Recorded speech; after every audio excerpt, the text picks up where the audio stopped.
How you answer the following question will tell me more about you than you might think. What is a brand? In fact, after years of asking this question, I can usually predict how someone will answer based on their business or marketing experience. If you've never been particularly interested in business, you may refer to a particular product, like your favorite brand of shampoo or toothpaste, for example. If you're a new business owner, the association in your mind is probably with logos, colors, fonts, the way you look and feel. If you're an established business owner with a successful business, you may say something like, it's your story, the story you tell. It's the way you communicate with your customers, your messaging, your tone of voice, and how you appeal to your target market. A brand strategist consulting to the company I worked for described it as a promise you make to your customers. If you are renowned marketing guru Seth Godin, you'd probably say branding is the set of expectations, memories, stories, and relationships that, taken together, account for a consumer's decision to choose one product or service over another. Perhaps you're starting to see the problem. As much as the new business owner may be wrong to say that your brand is your logo, they're not completely wrong, are they? Because your logo is a part of your brand. And while the successful business owner may be wrong to say that your brand is the story you tell, they're not completely wrong either. And though Seth and the brand consultant have a much more complete understanding of branding, undoubtedly better than mine, even they don't define it the same way. In fact, for every brand guru you can find, you'll find a new definition.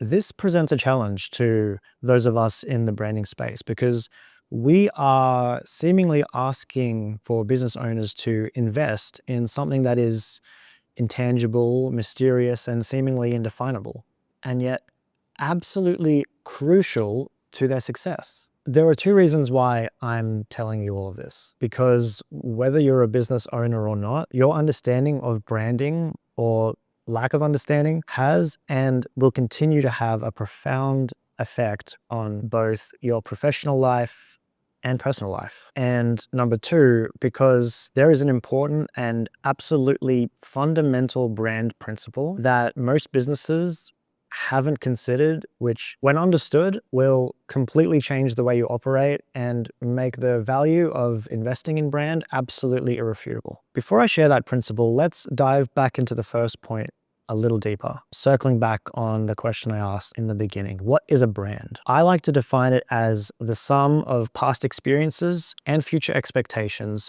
that someone has about you or your business. This is the first thing to understand about branding. The reason it's so difficult to define and so abstract of a concept is because it's the sum of a large group of activities across every possible touch point. It's not just what you say you are, it's what others perceive or believe you to be. Your logo, your story, your promises, they're all tools to help shape those perceptions. But the brand itself exists in the minds of others. It's why two companies can have almost identical products, almost identical prices, and still people can have a clear preference one way or the other. It isn't in what they do, it's in how they're perceived. So the way your receptionist answers the phone contributes to your brand. The image you choose for a creative marketing campaign contributes to your brand. The stance you take on a particular social issue contributes to your brand. How easy a website is to navigate, the way you reply to comments on social media, how long it takes you to reply, all of these things contribute to your brand.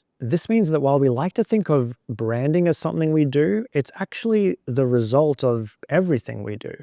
And frustratingly, sometimes nothing we've done. Perhaps someone misinterprets an advertisement or confuses your brand for another because the colors are similar. So branding as a process is important because it's about creating distinction. The reality is the companies that understand brand and do it well see a wild, almost unbelievable return on that investment. Here's some stats for you.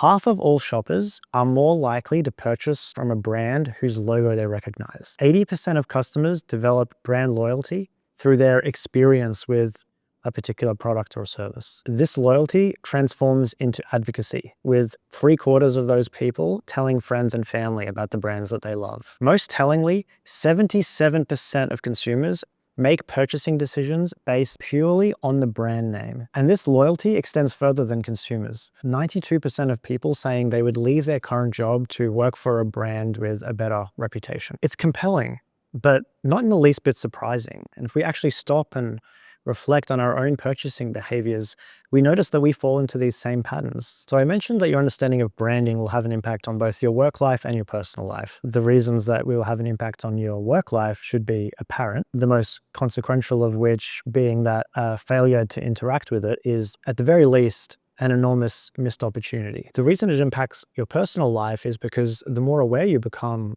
of these tactics, the more you can see how these companies are using them on you. But I also said that I would share a branding principle that would immediately demonstrate the value of investing in brand. It's been implicit in everything I've said so far.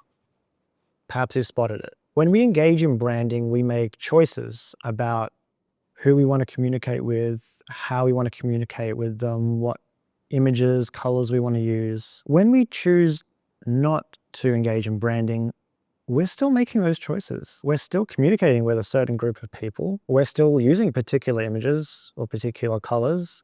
We're still communicating in a specific way. The only difference is that these perceptions, impressions in the minds of the people who engage with us are being formed without your input and without your influence. This is the reality of branding that most business owners miss. You don't decide whether you have a brand.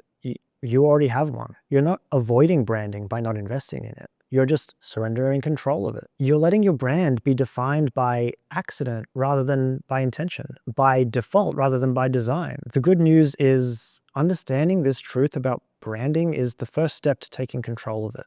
Once you understand that your brand exists whether you neglect it or nurture it, the path forward becomes much clearer.